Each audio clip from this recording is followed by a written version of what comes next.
Hello, నేను miss రావు. ప్రస్తుతం ఎన్నికల సమయం హద్దులు దాటుతున్నటువంటి హామీలు ఇస్తున్నారు. వాటిని నియంత్రించాల్సినటువంటి వ్యవస్థలు అప్ టు మార్క్ పనిచేయట్లేదు అనేటువంటి ఒక అభిప్రాయం ఉంది. దాని మీద ఇంటరాక్ట్ అయ్యేటువంటి ప్రయత్నం చేద్దాం. ప్రస్తుతం లోక్సత్తా వ్యవస్థాపక అధ్యక్షులు, అలాగే FDR అంటే ఫౌండేషన్ ఫర్ డెమోక్రటిక్ రిఫార్మ్స్ మీద ఫైట్ చేసినటువంటి జయప్రకాష్ నారాయణ గారు ఉన్నారు. ఇంటరాక్ట్ అయ్యే ప్రయత్నం చేద్దాం. నమస్తే అండి. నమస్తే సుబ్బారావు సార్. నమస్తే సార్. రిఫార్మ్స్ కోసం ఎప్పుడు ఫైట్ చేస్తూనే ఉంటారు. మీరు అలుపెరగని పోరాటం చేస్తున్నారు. ఫస్ట్ అప్రిషియేషన్ చేయాలి మీకు. అవసరం లేకపోయినా కానీ ఒక సమాజం కోసం ఒక త్యాగం అనుకోవాలి. అవసరం లేకపోవటం కాదు, అవసరం. ఇప్పుడు మన కోసం మనం చేసుకుంటున్నాం. నేను ఎప్పుడు చెప్తుంటాను, ఇది పెద్ద గొప్ప విషయం ఏం లేదు. ఇప్పుడు దోమలు ఉన్నాయి, మీరు ఎంత గొప్పవాళ్ళైనా, ఎంత మేడ కట్టుకున్నా, ఎంత డబ్బు ఉన్నా, అక్కడ పక్కన పూరిగుడిసెలో పోరగాడిని కొట్టిన దోమ మన ఇంటికి వస్తుంది.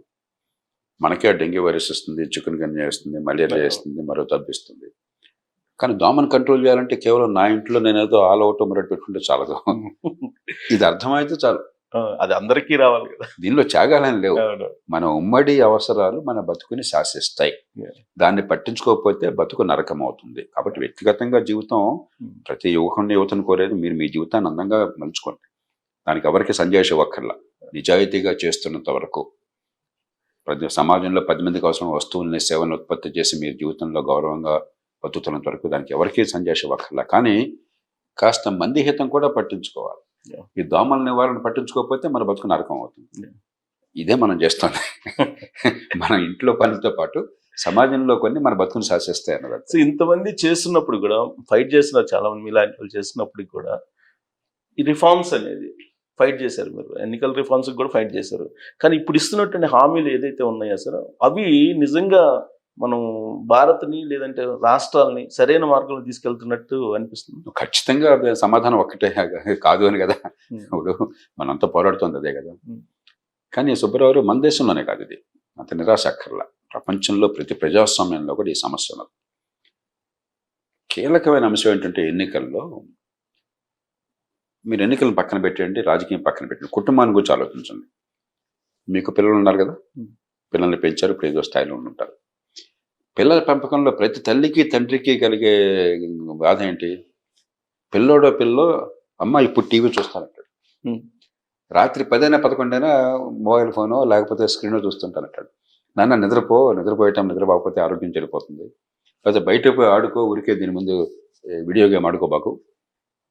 పిల్లలు ఎదురు తిరుగుతారు, కోపం తెచ్చుకుంటారు మనలో కొన్నిసార్లు, బడాలు మూసేస్తారు. అంటే ఏమిటి? ప్రతి జీవికి కూడా తాత్కాలికమైనటువంటి ప్రయోజనము, దీర్ఘకాలిక ప్రయోజనము, దీనికి మధ్య ఒక క్లాష్ ఉంటుంది.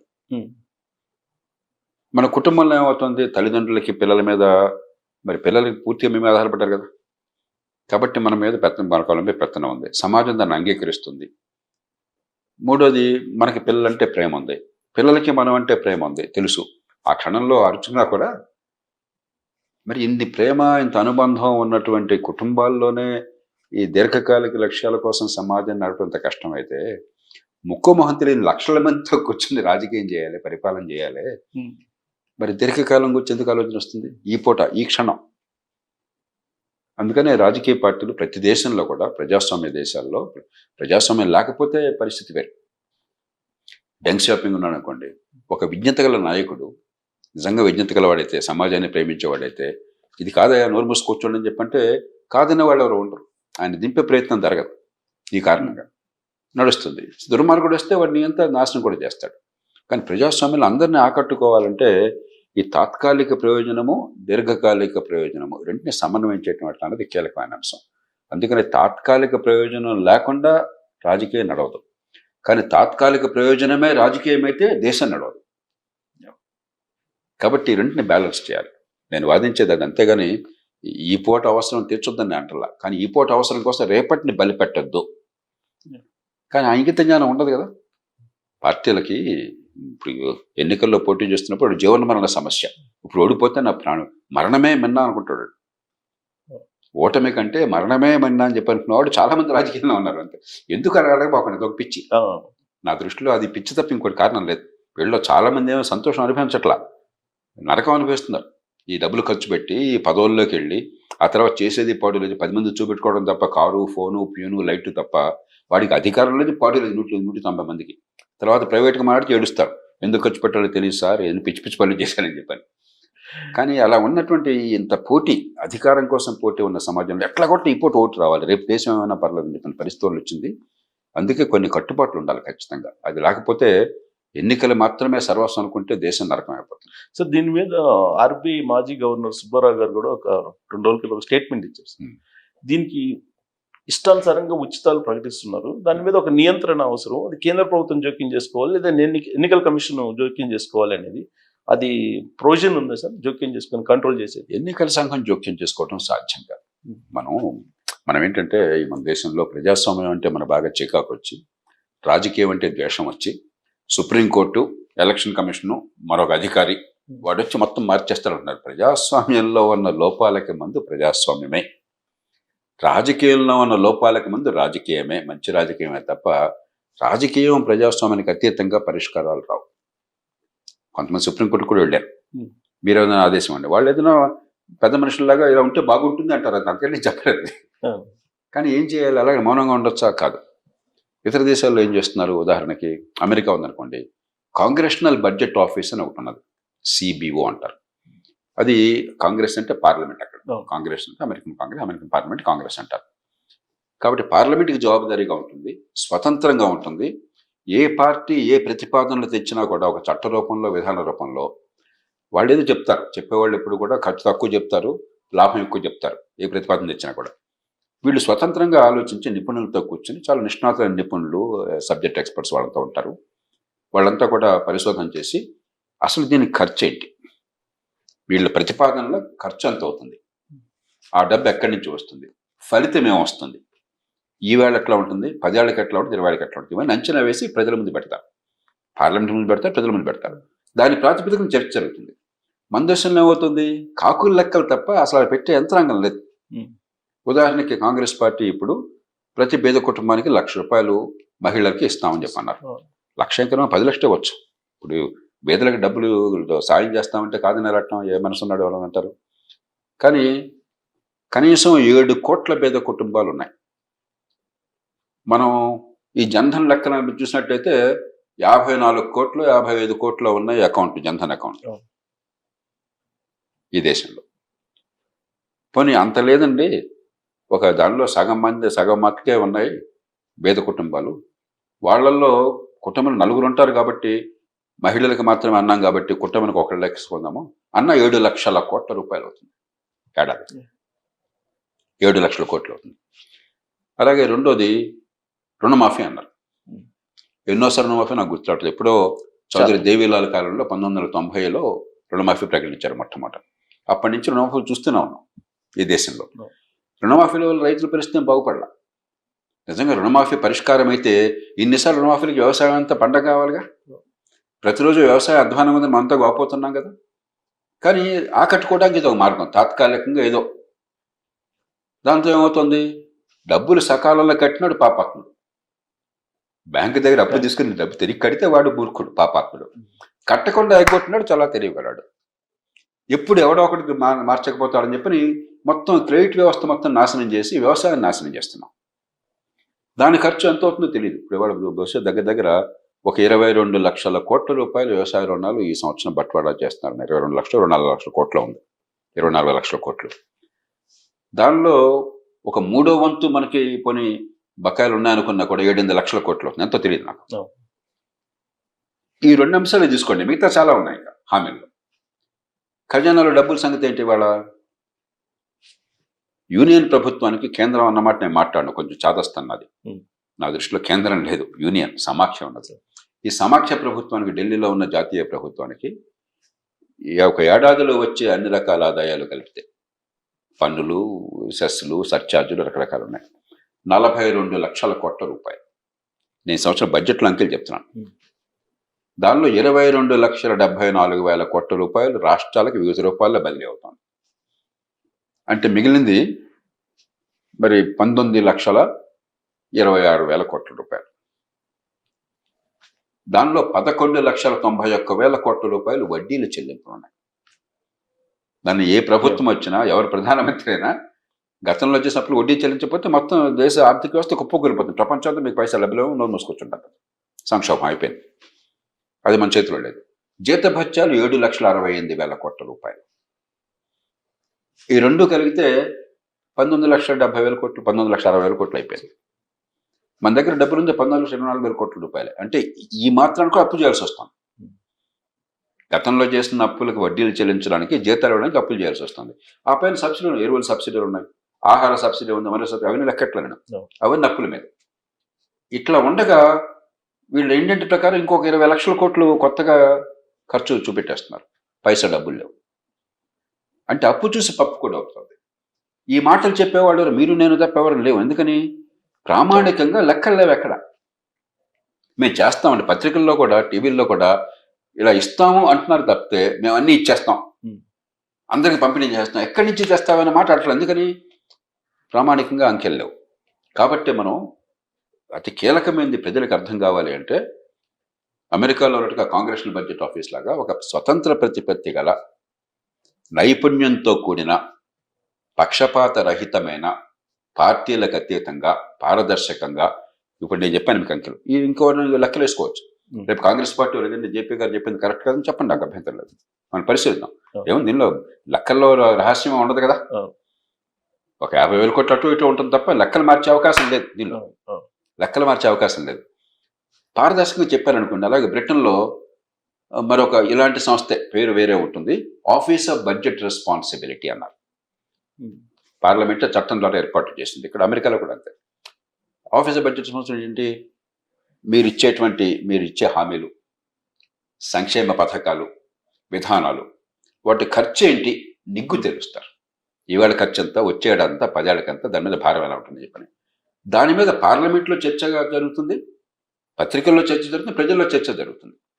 అది సాధ్యం. కాబట్టి మొట్టమొదటి మనం చేయాల్సింది ఇది. రెండోది, జాతీయ స్థాయిలో ప్రభుత్వానికి కొన్ని ప్రత్యేకమైన బాధ్యతలను రాజ్యాంగం కట్టబెట్టింది. అంబేద్కర్, మన రాజ్యాంగ నిర్మాతలు చాలా లోతుగా ఆలోచించారు ఈ విషయం గురించి. ఇష్టం వచ్చినట్టుగా మనం కనుక ఖర్చు పెట్టేసినట్టయితే, ఆదాయం లేని ఖర్చు పెడితే ఇప్పుడు మన కుటుంబంలో ఏం చేస్తాం? మనం అప్పు తీసుకొచ్చినట్టయితే మనం ఏం చేస్తాం? అప్పు తీసుకొచ్చిన డబ్బు ఖచ్చితంగా పిల్లలకి రేపొద్దున పనికొచ్చేటట్టు పెట్టుబడి పెడతాం. ఒక స్థలం కొంటామో, ఇల్లు కొంటామో, ఫ్లాట్ కొంటామో, మరొకటో, లేకపోతే మంచి ప్రమాణాలు చదువు వచ్చేట్టు ఏర్పాటు చేయటము. వాళ్ళకి రేపు గ్యారంటీగా ఉద్యోగం వస్తుంది. ఇప్పుడు ఐఎస్పీలో ఏదో కోర్సుకు వచ్చారు, లేకపోతే ఐఐటీలో ఉంది, అక్కడ ఫీజులు కట్టాలి, డబ్బులు లేవు. అప్పు తీసుకొచ్చినా కూడా అంతకంటే ఎక్కువ జీతం వస్తుంది ఆ నమ్మకంతో అలా ఖర్చు పెడతాం. అంతేగాని సరదాగా పార్టీ కోసమో, ఇంట్లో ఏదో సంబరం ఉంది, ఫంక్షన్ ఉంది, దానికోసమో అప్పులు తీసుకొచ్చి పిల్లల మీద అప్పుల భారం పెట్టేసి డబ్బంతా దుబారా ఖర్చు అయిపోతే ఆ కుటుంబం ఏమైపోతుంది? కాబట్టి రాజ్యాంగంలో ఏం చేశారంటే 2 ఏర్పాట్లు చేశారు. 293 అధికరణం అని ఒకటి ఉన్నది, చాలా కీలకమైన అధికరణం. ఆ అధికరణం ప్రకారం ఏం చేశారంటే, ఒక రాష్ట్రం అప్పులు చేయాలంటే, ఇవన్నీ అప్పు తీసుకొచ్చిన డబ్బే కదా, ఉన్న డబ్బులు ఖర్చు పెడితే పెద్ద ఇబ్బంది. అది మంచి వచ్చాడో రేపు పొద్దున మిగుల్చుకోకపోయినా కనీసం అప్పుల భారం పెరగట్లా. అప్పులు తీసుకొచ్చిన డబ్బే కదా. అప్పు తీసుకొచ్చేటైతే ముందస్తుగా జాతీయ స్థాయిలో సమాఖ్య ప్రభుత్వం అనుమతిని పొందాలి అని పెట్టారు. ఎందుకు పెట్టారు అది? ఈ దేశంలో ఆర్థిక వ్యవస్థకు భరోసా ఇచ్చేది ఒకే ప్రభుత్వం. అది తమిళనాడు కాదు, కర్ణాటక కాదు, తెలంగాణ కాదు, ఆంధ్రప్రదేశ్ కాదు, కేరళ కాదు, మహారాష్ట్ర కాదు. ఇది జాతీయ స్థాయిలో ఉన్న ప్రభుత్వం. మన దేశంలో ప్రభుత్వాల ఆర్థిక స్థిరత్వానికి భరోసా ఇచ్చేది ఒకటే ప్రభుత్వం, అది జాతీయ స్థాయి ప్రభుత్వం.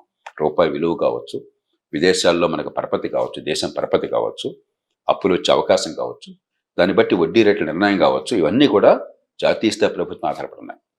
ఎందుకని ఒక రాష్ట్రంలో ఇష్టం వచ్చినట్టు వాళ్ళు తగదా నాశనం చేస్తే మిగతా అన్ని రాష్ట్రాలు దెబ్బతింటాయి. కాబట్టి ఆ బాధ్యతను జాతీయ స్థాయి ప్రభుత్వం పెట్టారు.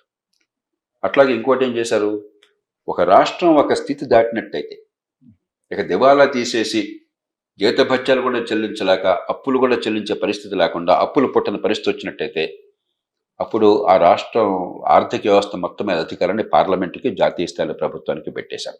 ఫైనాన్షియల్ ఎమర్జెన్సీ అంటారు. ఈ 2 ఎందుకు పెట్టారు? ఒక ఫెడరల్ వ్యవస్థలో, దేశ ఆర్థిక వ్యవస్థ విషయంలో ఫెడరల్ లేదు, సమాఖ్య లేదు. ముందు దేశాన్ని కాపాడుకోవాలని చెప్పని వీటిని చాలా సమర్థంగా అమలు చేయాలి.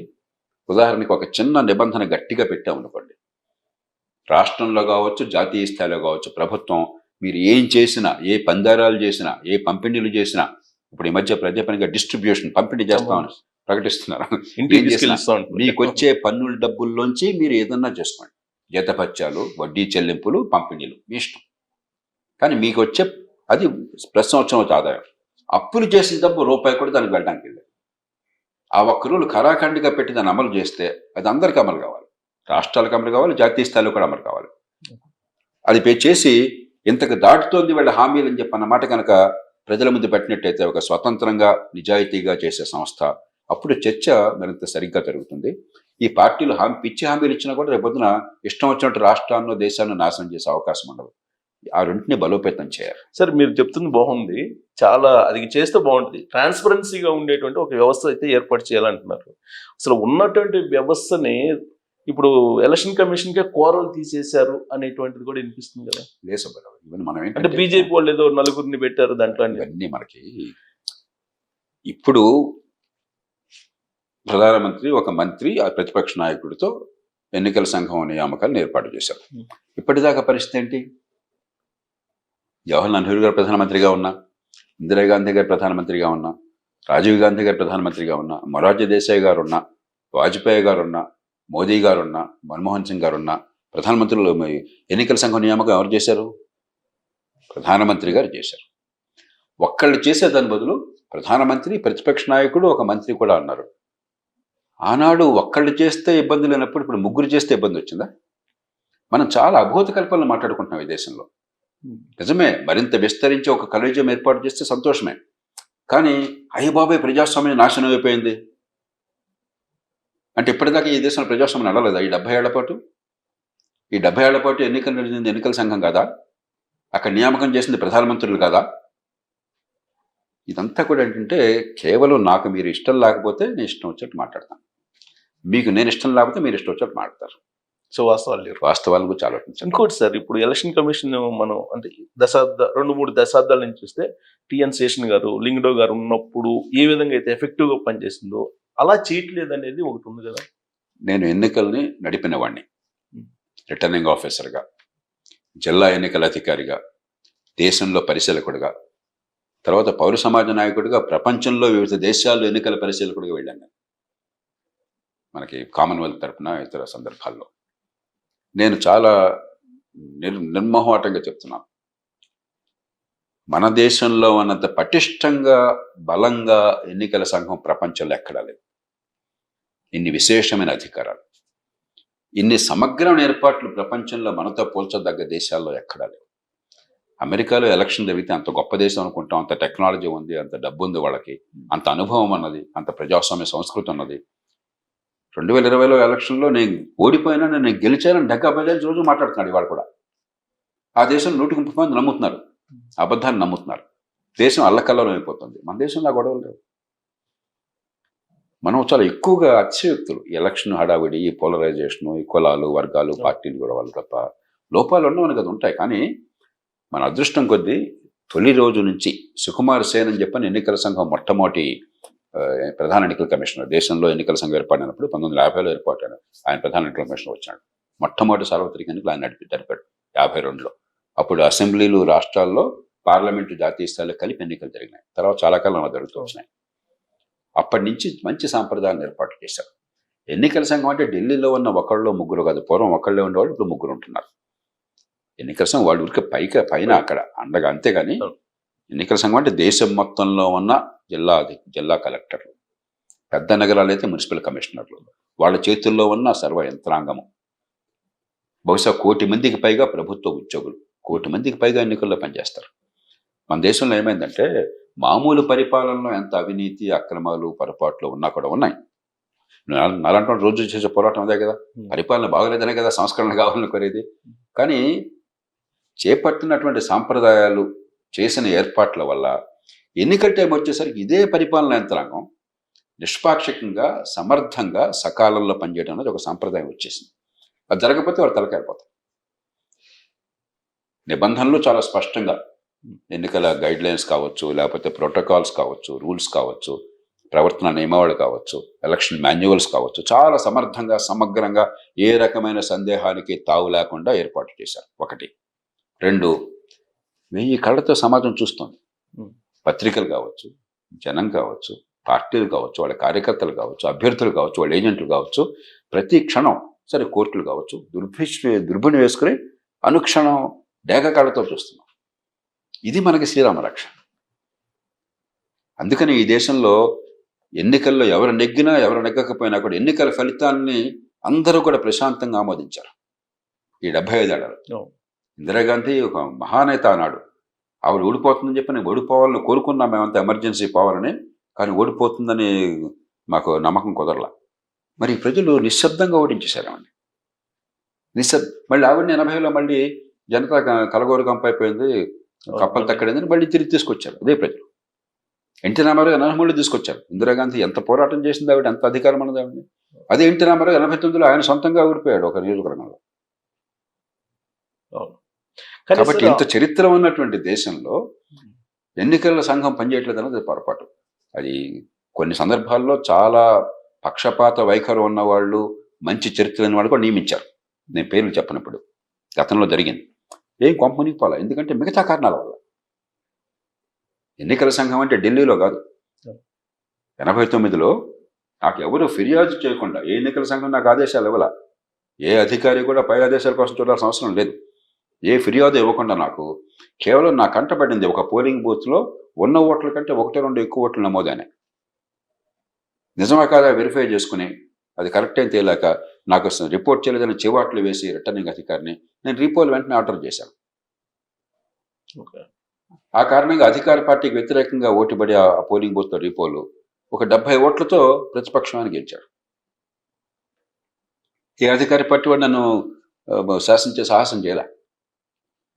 పాపం ఆ స్థానికంగా అభ్యర్థి మంచి మనిషి ఆయన వచ్చేసరి ఎవరు కంప్లైంట్ కూడా చేయలేదు. మా ఊళ్ళో రిగ్గింగ్ చేసుకున్నవాడు వాస్తవమేను, వాళ్ళు చేస్తున్నారు వాళ్ళ ఊళ్ళోను, మరి వాళ్ళు చేసుకుంటే అది బయటపడలేదా, నువ్వు చేసుకున్నది బయటపడింది, నీ దురదృష్టం, మీరు వదిలేండి సార్, ఎవరు కంప్లైంట్ చేయలేదు కదా అన్నాడు ఆయన. పాపం మంచి మనిషి ఆయన, నిజాయితీపరుడు, మంచి మనిషి, సహృదయుడు. నేను చెప్పాను మీ దురదృష్టం నాకు కంటపడింది, అది కంటపడ్డ తర్వాత వదిలేయడానికి సమస్య లేదు, ప్రజాస్వామ్యం నాశనం అయిపోతుంది. మీరు నెగ్గారనేది మీ సొంతంగా మీకు ఇంపార్టెంట్ కాదు, నాకు అది ఇంపార్టెంట్ కాదు, ఈ దేశం నెగ్గిందా లేదా అన్నది. అంటే ఎవరు ఆదేశాలు ఇస్తే చేసాం మేమంతా. కానీ ఒకటి సార్ మీరు చెప్పే టైము మీలాంటి వాళ్ళు ఈవేళ కూడా ఎన్నికల విషయంలో ఈ భయానికి ఆస్కారం లేదు, ఈ అపోహలకు ఆస్కారం లేదు. ఒకటి ఈవీఎంలకు అందరూ కూడా ఉంటారు. అరే అదే ఈవీఎంలతో ఎన్నికల్లో ఓడిపోయాక గందరగోళం అన్యాయం చెప్పిన చాలా మంది ప్రకటనలు చేశారు. చంద్రబాబు నాయుడు గారు ఒక ఓడిపోయాక ఈవీఎంలను విమర్శించాడు ఆయన, జయలలిత గారు విమర్శించింది, కెప్టెన్ అమరీందర్ సింగ్ పంజాబ్లో విమర్శించాడు. ఈ ముగ్గురు నాయకులు తర్వాత ఎన్నికల్లో ఈవీఎంలతో ఘంటాపథంగా గెలిచారు. కాబట్టి ఇవన్నీ ఏంటంటే ఒకప్పుడు హుందాతనం ఉండేది. ఇటీవల కాలంలో ఏమైందంటే నేను ఓడిపోతే అన్యాయం వల్ల ఓడిపోతున్నాను అన్న మాటలు వస్తున్నాయి. ఇది ప్రజాస్వామ్యానికి చాలా ప్రమాదకరమైనది. ఆ రకమైనటువంటి అపనమ్మకాలకు ఆస్కారం లేదు. ఇవాళ చెప్పట్లే, నేను 20 ఏళ్ళ నుంచి చెప్తున్నాను. ఎంతోమంది మంచి ఉద్దేశంతో అయినా కూడా అపోహల్ని పెంచడమే గొప్ప పరిపాలన లేకపోతే గొప్ప చాతుర్యం అనుకుంటున్నారు. ఎలక్ట్రానిక్ ఓటింగ్ మిషన్ అనేది నాశనం అయిపోయాయని చెప్పి చాలా మంది చాలా కాలంగా అదే పని మాట్లాడుతున్నారు. మంచి ఉద్దేశం దురుద్దేశం లేకపోవచ్చు, దురుద్దేశం లేకపోయినా మాత్రం చేత విజ్ఞత ఉంది అనుకోబోకండి. విజ్ఞత కావాలి మనకి, సదుద్దేశము కావాలి, విజ్ఞత కావాలి. ఆనాటి నుంచి నేను చెప్తున్నాను, మానవ నిర్మితమైనటువంటి ఏ యంత్రంలోనైనా పొరపాటు ఉండొచ్చు. బ్యాలెట్ బాక్స్ పెడితే పొరపాటు లేదా? పూర్వకాలం రిగ్గింగ్ బ్రహ్మాండంగా జరిగేది, బూత్ క్యాప్చరింగ్ అయ్యేది. మానవ సమాజంలో మానవులు ఏ సంస్థ పొరపాటు లేదు. కానీ పొరపాట్లన్నిటికీ విరుగుడిని ఏర్పాటు చేసి పారదర్శకంగా ఏ రకమైన పొరపాటు జరిగే అవకాశం లేకుండా కట్టుతున్న ఏర్పాటు ఉంది, నిఘా ఉన్నది. కాబట్టి ఈ రిజల్ట్ అనుమానించాల్సిన అవసరం ఏమాత్రం లేదు. అప్పుడు చెప్పాను, ఇప్పుడు చెప్తున్నాను. దీని కంటిన్యూషన్ నేను ఒక అనుమానం అనుకోండి, లేదంటే వస్తున్న ఆరోపణలు అనుకోండి. కొన్ని లక్షల ఈవీఎంలు మాయం చేశారు 2019 ఎలక్షన్ సందర్భంగా అనేది ఒకటి. ఆల్రెడీ సుప్రీంకోర్టులో కూడా దానికి ఉంది అని కేసు కూడా అన్నాడు. ఏ రకమైన ఆధారాలు ఏమండి? ఎన్నికల సంఘం చెప్పుకుంటుంది, నేను సంజయ్ శివ సంవత్సరం అది వాడు చెప్పుకోవాలి. కానీ ఏ రకమైన ఆరోపణలు కూడా ఇవన్నీ కూడా లోతుగా పరిశీలిస్తే ఇవన్నీ అపోహలు తప్ప, ఊరికే విపరీతంగా ప్రచారం తప్ప, దున్నపోతేనిందని దూడం కట్టండి తప్పితే ఎన్నికల సమస్యలు, ఎన్నికల్లో రాజకీయంలో తప్పులు లేవని కాదు. నేను రోజు అండగట్టేది వాటిని గురించే కదా. కానీ ఆ తప్పులు బ్యాలెట్ బాక్సుల్లో లేవు, ఎలక్ట్రానిక్ ఓటింగ్ మెషిన్లు లేవు, పోలింగ్ బూత్లో లేవు, బయట ఉన్నాయి. ఓట్ల కొనుగోలు కావచ్చు, మీరు చెప్పినట్టుగా ఇందాక అలవమాలిన హామీలు, దేశ ఆర్థిక వ్యవస్థని కొల్లబొరి చేసి గెలుపు కోసం వచ్చే హామీలు కావచ్చు, కులం మతం పేరుతో విభజనలు కావచ్చు, దుష్పరిపాలన కావచ్చు, ఇవన్నీ కూడా పోలింగ్ బూత్లో జరిగాయి కాదు, బయట ఉన్నాయి. దానికి పరిష్కారం ఎన్నికల సంఘం దగ్గర లేదు, ఎలక్ట్రానిక్ ఓటింగ్ కమిషన్ లేదు. దాని పరిష్కారం రాజకీయ వ్యవస్థను మార్చడంలో ఉంది. మనం సమస్య ఎక్కడంటే, ఇప్పుడు సంస్థల్లో ఒక సామెత ఉంది, పృష్ఠతాళన దంతభంగ అంటారు. వాడు పంటి నొప్పి కదా అని చెప్పి డాక్టర్ దగ్గరికి పోతే వాడు వెనక్కి తిరిగినాడంట. వెనక్కి తిరిగితే వీపు మీద చాచి తన్నాడంట. ఇదేంటి మహాప్రభులు తన్నారు, ఇప్పుడు నాకు వీపు నొప్పి వచ్చిందంటే పంటి బ్యాక్ ఎక్ వచ్చిందని చెప్పంటే ఏడ్చట్టవాడు. పంటి నొప్పికి పంటికి ఆ మందు ఇవ్వాలి, జబ్బు ఒకటైతే పరిష్కారం ఇంకోటి చూస్తానంటారు ఏమిటి? అర్థం లేకుండా. సమస్య పోలింగ్ బూత్లో లేదు, సమస్య ఎన్నికల ప్రక్రియలో లేదు, ఎన్నికల వ్యవస్థలో ఉంది, రాజకీయంలో ఉంది, రాజకీయ పార్టీలలో ఉంది, అధికార కేంద్రీకరణలో ఉంది. అది పట్టించుకోకుండా ఎలక్షన్లో ఇది మార్చితే, ఈ పోలింగ్ బూత్ మారిస్తే, నేను ఎన్నోసార్లు చెప్పాను, ఎన్నికల్లో మరి ప్రజలు ఓడిపోతున్నారు. ఎందుకంటే డబ్బు గెలిస్తే, ఓట్లకు డబ్బులు పంచితే, డబ్బులు పంచిన వాళ్ళలోనే ఒకటి ఓటేస్తే ప్రజలు చివరికి నష్టపోతారు. కానీ ప్రజలకు ఎవరు తుపాకీ పెట్టి ఓటు వేయించట్లా. అక్కడికి వెళ్ళాక స్వచ్ఛందంగానే వేస్తున్నారు. మంచి వచ్చాడు, మన ప్రజాస్వామ్యంలో మనకున్న పరిధిని బట్టి ఓట్లు వేస్తున్నాం. ఈ రెండు వేరు, మనం అర్థం చేసుకోవాలి. ప్రజాస్వామ్యం అన్నది అంత తేలిగ్గా ఒక్కరోజు వచ్చేది కాదు. అది మనం ఓటు ఇచ్చాం, స్వేచ్ఛ ఇచ్చాం, అంతకు మించి పరిణితి రావాలి ప్రజాస్వామ్యంలో. పరిణితి రాకుండా కేంద్రీకరించాం. విద్య లేకుండా చండాలపు విద్య నుంచి విద్య నటిస్తున్నాం, దొంగ విద్య మంది 180 మందికి. ఆ వేరే సమస్యలు. వాటి పరిష్కారం చేయకుండా నేను పోలింగ్ బూత్లో ఈవీఎం మారిస్తే బ్రహ్మాండంగా దేశం మారిపోతుంది, ఎలక్షన్ కమిషనర్ ఆయన బదులు సుబ్బారావు గారిని పెడితే, సుబ్బారావు గారి బదులు జేపీని పెడితే బాగుపడిపోతుంది. ఇవన్నీ కూడా పిచ్చి ఆలోచనలు, ఏమాత్రం పరిణితి లేనటువంటి పిచ్చి ఆలోచనలు. సార్ ఇప్పుడు దీనికి ఇంకోటి ఏంటండి సార్, ఎలక్ట్రానిక్ ఓటింగ్ బాండ్స్ ఉన్నాయి కదా, ఈ ఓటింగ్ బాండ్స్ని మళ్ళీ తీసుకొస్తాను కరప్షన్ తగ్గించడానికి అని చెప్పి నరేంద్ర మోడీ గారు చెప్తున్నారు.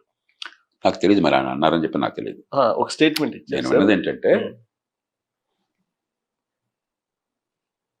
గతంలో ఈ బాండ్లు లేకుండా ఉన్నప్పుడు అంతా నల్ల డబ్బే వచ్చేది పార్టీలకి. ఇప్పుడు మనకు 2 విషయాలు అర్థం చేసుకోవాలి. 2 రకాల డబ్బులు ఉన్నాయి ఎన్నికల్లో, రాజకీయంలో. ఒకటి సక్రమంగా ఖర్చు పెట్టే డబ్బు, అవసరమైన డబ్బు, లెక్కలు చెప్పే డబ్బు. మనం మాట్లాడే దాని గురించి మాట్లాడుతున్నాం. ఈ బాండ్స్ కానీ మరొకటి కానీ పార్టీలకు వచ్చే విరాణాలు కానీ సక్రమంగా పార్టీలు ఆఫ్టర్ ఎన్నికల్లో, రాజకీయంలో ఖర్చు ఉంటుంది. పార్టీలు ఖర్చు పెట్టాలి, పార్టీ ఆఫీస్ నడపాలా, ప్రచారం చేయాలా, మరి క్యాంపెయిన్ మెటీరియల్ తయారు చేయాలా, ప్రయాణాలు చేయాలా, రీసెర్చ్ చేయాలా, కార్యకర్తలు పోషించుకోవాలా, ఇవన్నీ ఉంటాయి. రెండోది అక్రమంగా పెట్టే ఖర్చు. అదేమిటి? ఓట్ల కొనుగోలుకి, లంచాలు ఇవ్వడానికి, గోండాలను మేపడానికి. ఇది సక్రమ ఖర్చు కాదు, అక్రమ ఖర్చు. అక్రమ ఖర్చు 90 పాళ్ళు ఉంది, 10 పాళ్లే సక్రమ ఖర్చు. ముందు మనకు చాలా స్పష్టంగా అర్థం కావాలి. మన వాళ్ళంతా ఏదో అద్భుతంలాగా, మన దేశంలో ఈ అవగాహన లేక, తార్కిక దృక్పథం లేక, అది గొప్పనట్టు చెబుతాకని చెప్పిన ధోరణి వచ్చింది. 90 పాళ్ళు అసలు ఏనుగులు తూరే కంతను మనం వదిలేసాం. మనం చేమలు తూరే కంతన గురించి మాట్లాడుతున్నాం. మనం 90 పాళ్ళు అక్రమ ఖర్చు ముందు అర్థం చేసుకో. ముఖ్యంగా తెలుగు రాష్ట్రాల్లో మనందరికీ తెలుసు, పెట్టే ఖర్చులు 90 పాళ్ళు. రోజుకు 1 కోటి 2 కోట్ల ఖర్చు ఉంది. ఎలక్షన్లు వచ్చినాయంటే కర్పూర హారతలా ఖర్చు అయిపోతుంది. ఆ డబ్బంతా ఎక్కువ భాగం అక్రమ ఖర్చు. పార్టీలకు విరాళాలు ఇచ్చేది సక్రమ ఖర్చు. ఈ సక్రమ ఖర్చుకి గతంలో చెక్కుల రూపంలో ఇవ్వండి అంటే చెక్కుల్లో ఇవ్వడే ఇవ్వట్ల, అంత క్యాష్ రూపంలో. సక్రమ ఖర్చు, అక్రమ ఖర్చు అలాగే క్యాష్ రూపంలోనే ఉంటుంది. సక్రమ ఖర్చుకు కూడా క్యాష్ రూపంలోనే వస్తుంది. ఎందుకంటే ఇచ్చేవాడు నేను మీకు ఇచ్చానంటే వాడు ఏం చేస్తాడని భయం. కాబట్టి బాండ్లు పెట్టాం. వారి వాదనది కనీసం ఖర్చు సక్రమంగా పెడుతున్నా కాబట్టి మాకేమీ దాచాల్సిన అవసరం లేదు. ఇచ్చేవాడు భయపడుతున్నాడు కాబట్టి క్యాష్ లేకుండా చెక్ రూపంలో ఇవ్వడం కోసం అని చెప్పని వాడికి మనం రహస్యాన్ని ఇచ్చే గోప్యతను ఇచ్చాము. అంటే మీరు అద్భుతమేం చేయటం లేదు, రేపు పొద్దున మళ్ళీ నల్ల డబ్బుకి వెళ్ళిపోతుందని వాదిస్తున్నారు. ఆ వాదనలో కొంత వాస్తవం ఉన్నది. 2006 నుంచి 2014 దాకా కేవలం 8.9% డబ్బులు మాత్రమే సోర్సెస్ తెలిసి వచ్చింది పార్టీలకి. మిగతా అంతా పార్టీల్లో జమ అయింది. పార్టీలు ఎంత వచ్చిందో మనకు తెలుసు, కానీ సోర్సెస్ తెలియవు. నల్ల డబ్బులు అది వాదన చేస్తున్నారు. కానీ మంచికో చెడుకో సుప్రీంకోర్టు వస్తే తీర్పు ఇచ్చాక మళ్ళీ వెనక్కి వెళ్ళే అవసరం లేదు. ఎందుకంటే సుప్రీంకోర్టు తీర్పు కరెక్ట్, కానీ తీర్పు పెద్ద విప్లవాత్మకమైనది కాదు. పరిష్కారం ఏది చేయదు. ఎందుకని ఇప్పటిదాకా ఎన్ని వేల కోట్లన్నా కనీసం ఈ బాండ్లో మరో రూపంతో ఇంత డబ్బు వెళ్ళిందని మనకు కనిపించేది. రేపొద్దున అది కనిపించకుండా అసలు పార్టీలకు అధికారంగా వెళ్ళి డబ్బు ఆగిపోతుంది, క్యాష్ మాత్రం అలాగే వెళ్తుంది, డబ్బులు వెళ్ళకుండా ఉండవు. ఓకే. ఆ వాదన చేస్తున్నారు వాళ్ళు. ఆ వాదనలో కొంత వాస్తవం ఉన్నది. దానికి పరిష్కారం బాండ్లు కాదు, లేదా ఇప్పుడు వచ్చింది కాదు. దానికి పరిష్కారం డబ్బులు ఎవరు ఇచ్చినా కూడా సుబ్బారావు గారు ఒక పార్టీకి డబ్బులు ఇస్తే సుబ్బారావు గారికి ఏమీ కాదు దానివల్ల. ఆయన మనసుకు నచ్చినట్టుగా ఆయన పార్టీని సమర్థించారు, పోషించారు. అది ఆయన ఇష్టం. ఆయన వ్యాపారం దెబ్బతిందో, ఆయన జీవితం దెబ్బతిందని నమ్మకం కలిగే వ్యవస్థ కావాలి. అది లేదు ఈ దేశంలో. దానివల్ల వచ్చింది సమస్య అన్ని కూడా. సో ఇవాళ లేటెస్ట్ స్టేట్మెంట్ చూస్తే సార్, మీరు కాంగ్రెస్ పార్టీని గెలిపిస్తే ముస్లిమ్స్కి మొత్తం ఆస్తులు వెళ్ళిపోతాయి దేశంలో అనేది ఒక స్టేట్మెంట్ ఇచ్చారు. నేను ఆ ప్రసంగాన్ని వెళ్ళ పత్రికల్లో చూశాను, హెడ్లైన్స్ చూశాను. ఎన్నికల వేడిలో అన్ని పార్టీలు కూడా ఒక గీత దాటి మాట్లాడుతున్నాయి. ఈ మాట కనుక అన్నట్టయితే దాన్ని పొరపాటుగా భావించాలి. ప్రధానమంత్రి గారు కానీ పార్టీల అగ్రనాయకులు కానీ ఏ పార్టీ వారైనా కూడా ఈ రకంగా ప్రజల్లో భయాందోళన తెచ్చుకోవటం అనేది సరైన పద్ధతి కాదు. ఈవెన్ ఏపీలో చూస్తే అసలు ఈ హద్దులు దాటి ఆల్మోస్ట్ వాళ్ళు అంటే ఏదైతే చర్చించాలో ఆంధ్రప్రదేశ్ ఆర్థిక పరిస్థితి కానీ లేదంటే అక్కడ ఉండేటువంటి విభజన చట్టంలో ఉన్న హామీలు కానీ వీటి గురించి కాకుండా కేవలం పర్సనల్గా వెళ్తున్నారు కదా. దీన్ని సక్రమ మార్గంలో తీసుకొచ్చే పరిష్కారం ఏమైనా ఉంది? అందుకే సుబ్బారావు గారు దీనికి చట్టాలు లేకపోతే నిబంధనలు సరిపోవు. ఏదో ఎన్నికల సంఘం కోడ్ ఆఫ్ కాండక్ట్ ఉంది, ఏదో కోడ్ ఆఫ్ కాండక్ట్ మీరు చేయబోకుండా అంటారు, లేకపోతే మీరు మాట్లాడబోకుండా అంటారు, ఇంకేదో అంటారు. కానీ మౌలికంగా ఏంటంటే ప్రజాస్వామ్యంలో పరిణతి పెరగాలి. ప్రజాస్వామ్యానికి మిగతా వ్యవస్థలకు తేడా ఏంటంటే మన సమాజంలో ఇద్దరు మనుషులు ఉన్నాక అభిప్రాయ భేదాలు అనివార్యం. అన్నదమ్ములు భార్యాభర్తలు మధ్య కూడా అభిప్రాయ భేదాలు ఉంటాయి కదా. తండ్రి కొడుకు తల్లి కొడుకు మధ్య కూడా అభిప్రాయ భేదాలు ఉంటాయి కదా, తప్పదు కదా. కానీ మన పెద్దాన్ని కలబడి కొట్టుకోం కదా. మీరు చెప్పింది నేను ఒప్పుకోలేదు, మీరు లేకపోతే నేను చెప్పింది మీరు ఒప్పుకోలేదు, నేను వచ్చి మేమే పడిపోం కదా. సుబ్బారావు గారు ఎట్లా అని చెప్పి నాకు అర్థమైన మేరకు నచ్చ చెప్పే ప్రయత్నం చేస్తాను, అలాగే మీరు నాకు నచ్చ చెప్పే ప్రయత్నం చేస్తారు. అయితే మీరు నన్ను ఒప్పిస్తారు, లేకపోతే నేను మిమ్మల్ని ఒప్పిస్తాను, లేదంటే మధ్య మార్గానికి వస్తాం. లేకపోతే ఈ విషయం ఇప్పుడు తేలదండి, మరి కాలక్రమేణా తేలుతుంది అని చెప్పి వదిలేస్తాం. ఇది నాగరిక లక్షణం. అందుకోసం ప్రజాస్వామ్యం, ఈ ఓటు ప్రజాస్వామ్యం చట్టసభ ఎందుకు? ఇది బస్తీ మీద సవాలని చెప్పి తన్నుకోవడం కోసం కత్తులతో కట్టుకోవడం కాదు. పూర్వకాలం రాజులైతే ఇష్టం లేకపోతే తలకాయ తీసి పారేసేవాడు. మనకింకా కాగితం మీద ప్రజాస్వామ్యం వచ్చింది, కానీ మన ఆలోచనలో మన నడతలో ప్రజాస్వామ్యం ఇంకా రాల. అందుకని దీన్ని ఒక బ్యాలెట్ పేపర్ రూపంలో యుద్ధంగా భావిస్తున్నాను. అసలు భాష కూడా అదే, యుద్ధం, రణనీతి, గెలుపు ఓటమి. అసలు భాష కూడా గెలిపేంటి ప్రజాస్వామ్యంలో అసలు నాకు అర్థం కాదు. ప్రజాస్వామ్యంలో ఈ భావజాలంతో ప్రజల ముందుకు వెళ్ళారు, ప్రజలు మిమ్మల్ని ప్రతినిధిగా ఎన్నుకున్నారు. That's all. మీకు అది బాధ్యత, మీ నెత్తి మీద బరువు పెట్టారు, దానిలో గెలిపేంటి? ఈ భాష కూడా చూడండి, పత్రికలది ప్రజలతో కూడా తప్పింది. 2020 క్రికెట్ మ్యాచ్లో ఆటలాగా భావిస్తున్నాం, కానీ మన భావాలకి గొంతునిచ్చేవాడిని మేము ప్రతినిధిగా పెట్టుకుంటున్నాము. కొన్ని భావాలను మనం ఒప్పుకుంటున్నాము, ఆ పవర్ ఆఫ్ అటార్నీ వాళ్ళకి ఇచ్చాము. వాళ్ళు ఈవేళ మనం ఇచ్చినటువంటి మద్దతు మేరకు సేవ అందించాలి అనుకోవట్లా, వాళ్ళు అనుకోవట్లా.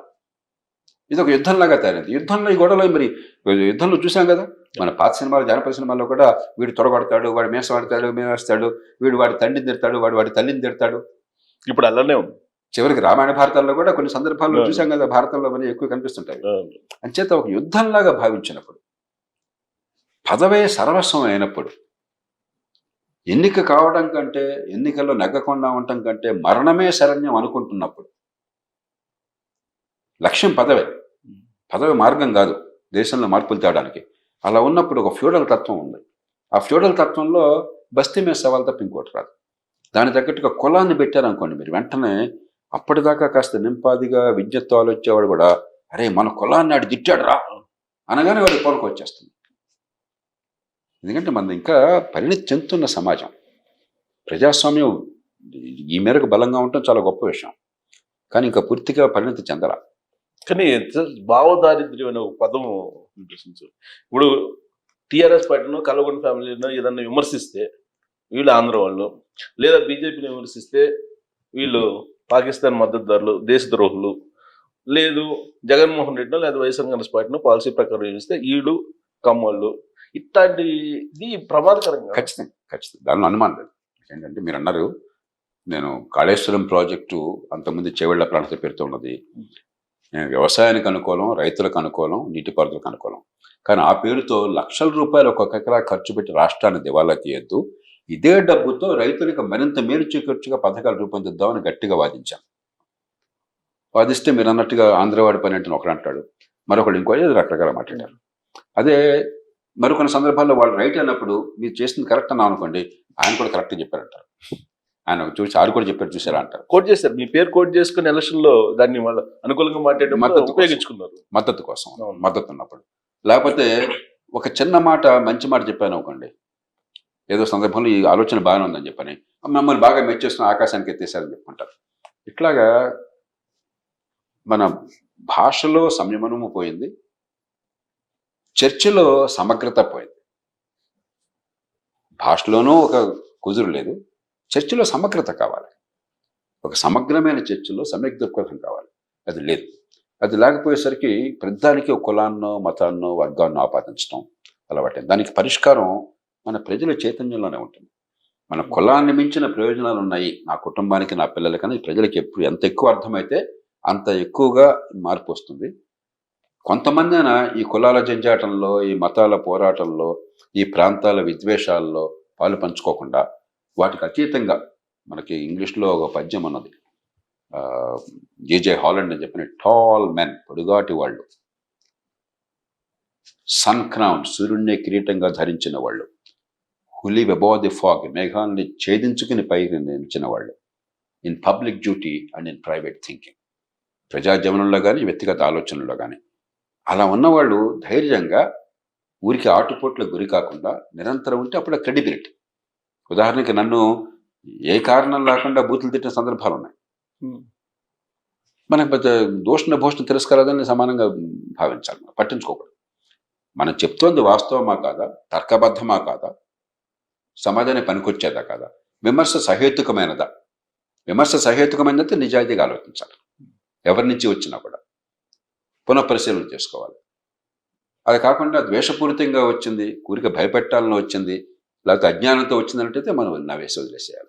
అంతకుమించి మార్గం లేదు. దీర్ఘకాలంలో అలాగా తగిన సంఖ్యలో నిలబడితే తొదకెప్పుడు కూడా సమాజం తన మంచి తను అర్థం చేసుకుంటుంది. ప్రతి కుటుంబం, ప్రతి పౌరుడు, ప్రతి మహిళ కూడా మన కుటుంబానికి ఏది మంచిదని అర్థం చేసుకుంటారు. ఆ విజ్ఞత ఉన్నది. ఆ నమ్మకమే ప్రజాస్వామ్యానికి పునాది. ఆ నమ్మకం పునాది సార్, మీరు చెప్పింది 100% కరెక్ట్. దాంట్లో ఈలో పాటిపోట్లు ఉంటాయి. ఏంటంటే ప్రతి అరుపు బట్టి మనం ధ్వని కాలుష్యాన్ని బట్టి దాని విలువను గుర్తించకూడదు. ధ్వని లేకుండా చాలా మౌనంగా ప్రజలు ఆలోచిస్తున్నారు. లేకపోతే నాలాంటి వాళ్ళకి అసలు గొంతు ఎందుకు ఉంటుంది? ఇప్పుడు ఈవేళ ఎవరెన్ని అంటున్నా కూడా ఎందుకని, ఈయన ఏం మాట్లాడుతున్నారు అని ఎందుకు ఆలోచిస్తున్నారు? ఇన్నేళ్లు చూశారు కాబట్టి ఈ ధ్వని పక్కన పెట్టేసినట్టయితే కొంచెం నింపాదిగా ఈ ఆటుపోట్లకు గురి కాకుండా ఈ కులాలు, వర్గాలు, మతాలు, ప్రాంతాలకు అతీతంగా ఒక నిర్దిష్టమైన లక్ష్యాలతో, ఒక హేతుబద్ధమైనటువంటి తర్కంతో, వాస్తవాల ఆధారంగా ప్రతిపాదిస్తున్నారు. కొన్ని నచ్చకపోవచ్చు, మీకు తప్పులేదు. మీ ఇప్పుడు కొంతమంది ఏమంటుంటారు, మాకు అసలు ఆ దేశంలో ఆర్థిక ప్రగతి అక్కర్లేదండి, ఉన్నది పని చేయాలంటున్నారు. అది దేశానికి అరిష్టమని నేను బలంగా నమ్ముతున్నాను. ప్రపంచంలో బోల్డ్ ఆధారాలు ఉన్నాయి. అలా చేసిన ప్రతి దేశం నాశనం అయిపోయింది. అక్కడ మీ సిద్ధాంతం మీద అనుకుంటే తప్పులేదు, మీరు చెప్పండి. దానికి నేను మిమ్మల్ని ద్వేషించక్కర్లేదు, మీరు నన్ను ద్వేషించక్కర్లేదు, అది మీ సిద్ధాంతం. ఈ దేశంలో ప్రగతి కాదు మనకు కావాల్సింది, అభివృద్ధి కాదు కావాల్సింది, పంపిణీయే. తప్పు సిద్ధాంతం నా దృష్టిలో చర్చించుకుందాం, ప్రజలు తెలుసుకుంటారు. కానీ ఆ కారణంగా మీ సిద్ధాంతం నాకు నచ్చలేదన్న కారణంగా బూతులు తిట్టడం ఎంత మూర్ఖత్వం. కానీ అదొకట ఒక ఎత్తు. ఇది ఇప్పుడు మీలాంటి వాళ్ళు ఉచితాలు ఇస్తే ఇలా ఉంటుంది, దానికి పరిధి పెట్టాలి, ఆ పరిధి మేరకు ఉండాలి. ఇవాళ కూడా చాలా క్లియర్గా చెప్పారు. దీన్ని రాజకీయ పార్టీలు ఏం చేస్తున్నాయి, పెత్తందారులు చెప్పే మాటలు అవి, పెత్తందారులకి పేదలకు వారు అని చెప్పి తీసుకెళ్తున్నారు కదా, అది క్లాస్ వార్ కింద కన్వర్ట్ చేస్తుంది. నిజమే. ఈ క్లాస్ వార్ అనే సిద్ధాంతం మార్క్స్ నుంచి వచ్చింది. నేను ఒక్కటే అవకాశం వచ్చింది కాబట్టి కొంచెం లోతుకి వెళదాం. అలాంటి సిద్ధాంతాన్ని పాటించిన దేశాలు ఇవాళ ఎక్కడున్నాయి? ఏ దేశమైనా, ఏ సమాజమైనా సరే. ఉదాహరణకు ఉత్తర కొరియా ఉన్నది, దక్షిణ కొరియా ఉన్నది. దక్షిణ కొరియా అదే సిద్ధాంతాన్ని తూచా తప్పకుండా పాటిస్తుంది ఇవాళ. ప్రపంచంలో ఎవరన్నా ఉత్తర కొరియా అదే సిద్ధాంతాన్ని పాటిస్తోంది. మార్క్సిస్ట్ సిద్ధాంతాన్ని, పంపిణీ సిద్ధాంతాన్ని, వ్యవస్థని పెంచడం కాకుండా, సంపద పెంచడం కాకుండా, ఆర్థిక స్వేచ్ఛ లేకుండా పంపిణీ చేయటమే అని చెప్పని. ఉత్తర కొరియా వెళ్ళాలని ఎవరన్నా ప్రపంచంలో కోరుకునే వాళ్ళు ఉన్నారా? మన పిల్లలు ఆ దేశానికి వీసా వస్తే గేరిగంతేసి వాడు అక్కడ ఉన్నాడా? అదే దక్షిణ కొరియాలో ఉద్యోగం వచ్చిందనుకోండి, ఆ దేశంతో వ్యాపారం ఉందనుకోండి, మీరు ఎగిరిగంతేస్తారు. అలాగే జర్మనీ ఏకీకరణ జరిగేదాకా 1991లో 2 దేశాలుగా ముక్కలుగా ఉండేది. 1989 దాకా 2 ముక్కలుగా ఉండేది. ఆ తర్వాత గోడ కూలిపోయింది, బెర్లిన్ గోడ. తూర్పు జర్మనీ, పశ్చిమ జర్మనీ ఒకే ప్రజలు, ఒకే మతం, ఒకే భాష, ఒకే సంస్కృతి, ఒకే చరిత్ర, ఒకే సాహిత్యం, కానీ ఒక గోడ. ఇక్కడేమో అంత పంపిణీ చేయాలి, క్లాస్ వారు. మరో చోటేమో సంపదని పెంచాలి, అందరికి అవకాశాలు ఇవ్వాలి, ఆదాయాలు పెంచాలి. ఏది నెగ్గింది? ఎవరన్నా పొరపాటున కూడా తూర్పు జర్మనీ ఉండాలని కోరుకున్నారా? తూర్పు జర్మనీ తహతహలాడి గోడని కూల్చేసి పశ్చిమ జర్మనీ కావాలని కోరుకున్నారు. ఆ గోడ ఉన్నంతకాలం కొన్ని వేల మంది ప్రాణాలు కోల్పోయారు. ఎందుకని? గోడను దాటి వెళ్ళే ప్రయత్నం చేసినప్పుడు వాళ్ళలో ఒక్కడు కూడా పశ్చిమ జర్మనీ నుంచి తూర్పు జర్మనీకి వెళ్తే ప్రాణాలు కోల్పోవాలి. తూర్పు నుంచి పశ్చిమానికి వెళ్ళేవాళ్ళు ప్రాణాలు కోల్పోయారు. వెళ్ళాలని చెప్పి తహతహతో అక్కడ ప్రభుత్వాలు మరతుపాకులతో, మరఫిరంగిలతో నిలబడ్డా కూడా ఆ తుపాకీ తోటలు ఎదుర్కొని మరీ ఆ స్వేచ్ఛలోకి వెళ్ళాలని చెప్పిన ప్రాణాలు కోల్పోయారు. చరిత్ర స్పష్టమైన పాఠాలు మనకు తెలిపింది. 1978 దాకా చైనా అందరికీ పంపిణీ, సంపద పెంచడం కాకుండా అధ్వాన్నంగా ఉండింది ఆ దేశం. ఈవేళ చైనా తేరిపారో చూసే అవకాశం లేనంత ఎత్తుకు దిగింది. ఎలా ఎదిగింది? సంపద పెంచడం, సంపద పెంచడం. కాబట్టి సంపద పెంపు, ఆ పెంచే సంపదలో వాటా ఉండాలంటే నైపుణ్యం. ఉత్తుత్తి చదువులు కాదు, దొంగ చదువులు కాదు, నిజమైనటువంటి నైపుణ్యం. ఆధునిక యంత్రాలను ఉపయోగించే శక్తి, ఆధునిక టెక్నాలజీ ఉపయోగించే శక్తి, బుద్ధిని ఉపయోగించే శక్తి, మంచి ప్రమాణాల విద్య, మంచి ప్రమాణాల ఆరోగ్యం, ఉపాధి అవకాశాలు, పెట్టుబడులు. ఇది తప్ప పేదరికం పోవడానికి, మనందరినీ పెంచడానికి మరో మార్గం ఉందని ఎవరైనా చెప్తే అది పచ్చి అబద్ధము. అది పచ్చి అబద్ధము. మనందరి జీవితాలు చూసుకోండి. నేను మరి మామూలు పల్లెటూళ్ళలో పెరిగాను. నేను కోటీశ్వరుల బిడ్డగా పెరగలా. నేను మా తల్లిదండ్రులు కాంట్రాక్టర్లు కాదు, రాజకీయంలో ఉన్నవాళ్ళు కాదు, అవినీతికి పాల్పడ్డవాళ్ళు కాదు, కోట్లు సంపాదించిన వాళ్ళు కాదు. ఏమిటి తేడా? నైపుణ్యాన్ని ఈ సమాజం ఇచ్చింది, బుద్ధి వికాసం వచ్చింది.